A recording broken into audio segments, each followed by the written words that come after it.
नमस्कार, श्रेष्ठ यूपी देख रहे हैं आप। मैं हूं आपके साथ हर्ष भारद्वाज। देश की नई सरकार का शपथ ग्रहण समारोह हो चुका है। कुल 71 मंत्रियों को पद और गोपनीयता की शपथ दिलाई गई है। और तो और कुछ ऐसे नेता भी मंत्री बनाए गए जो चुनाव हार गए, तो वहीं कई मौजूदा सांसदों की उम्मीदों पर पानी फिर गया। ऐसे में बीजेपी ने शपथ ग्रहण के जरिए भविष्य में सियासत को देखते हुए कौन सी रणनीति अपनाई है और इसके क्या मायने हैं, समझिए जरा। देश में लगातार पीएम मोदी के नेतृत्व में सरकार का आगाज हो गया है। चुनाव प्रचार के दौरान विपक्षी गठबंधन इंडिया के चुनाव प्रचार की धुरी रहे ओबीसी वर्ग की हिस्सेदारी नई सरकार में बढ़ती नजर आई है।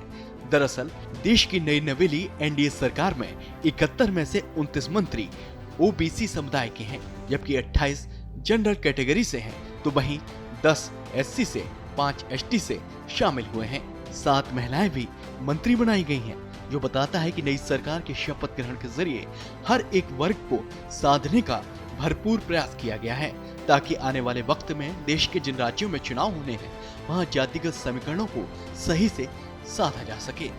बात स्पष्ट है कि बीजेपी ने नए मंत्रियों के चयन के जरिए ऐसी रणनीति अपनाई है कि विपक्ष की ओबीसी और अन्य वर्गों के साथ साथ जो रणनीति जुड़ी हुई है उसे जमीन पर ध्वस्त किया जा सके। साथ ही महिलाओं से जुड़ी विपक्ष की जो राजनीति है उसे भी चारों खाने चित्त किया जा सके।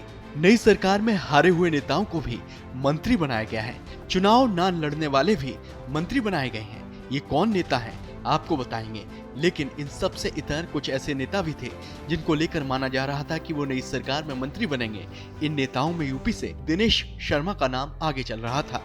पूरी उम्मीद थी कि दिनेश शर्मा को मंत्री बनाकर ब्राह्मण वोटर्स को साधने की कोशिश की जाएगी, लेकिन ऐसा कुछ नहीं हुआ, बल्कि ब्राह्मण वोटर्स को साधने के लिए नई सरकार के मंत्रिमंडल में यूपी से आने वाले ब्राह्मण चेहरे जितिन प्रसाद को जगह दी गई है, जबकि हारे हुए 2 नेताओं को भी मंत्रिमंडल में जगह मिली है।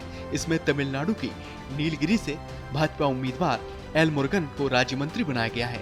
वे डीएमके के ए राजा से चुनाव हार गए थे। वहीं लुधियाना से कांग्रेस उम्मीदवार अमरिंदर सिंह से हारने वाले रवनीत सिंह बिट्टू को भी मंत्री बनाया गया है। रवनीत सिंह बिट्टू के जरिए बीजेपी की नजर पंजाब पर है और पंजाब में बीजेपी का इस बार खाता भी नहीं खुला है। इसलिए एनडीए की सरकार में पंजाब का प्रतिनिधित्व तय करने के लिए रवनीत सिंह बिट्टू मंत्री बनाए गए हैं। और जब पंजाब में होगा तो बीजेपी रवनीत सिंह बिट्टू पर दांव खेलेगी।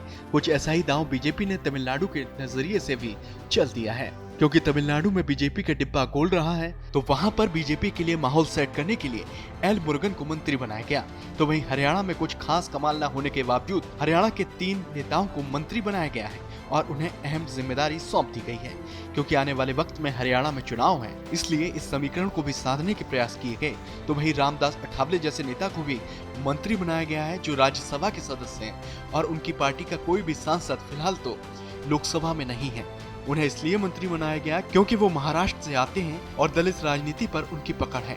ऐसे में आने वाले वक्त में महाराष्ट्र में चुनाव है, तब अठावले के जनाधार को बनाया जाएगा। साथ ही साथ 12 ऐसे नेताओं को भी मंत्री बनाया गया है जिन्होंने लोकसभा का चुनाव ही नहीं लड़ा था। ये वो नेता हैं जो कि राज्यसभा के सदस्य हैं, जिसमें जेपी नड्डा, अश्विनी वैष्णव, एस जयशंकर, निर्मला सीतारमण, हरदीप सिंह पुरी, जयंत चौधरी जैसे दिग्गजों का नाम शामिल है। कुल मिलाकर हर वर्ग, हर राज्य से जुड़े समीकरणों को साधने का भरपूर प्रयास किया गया है।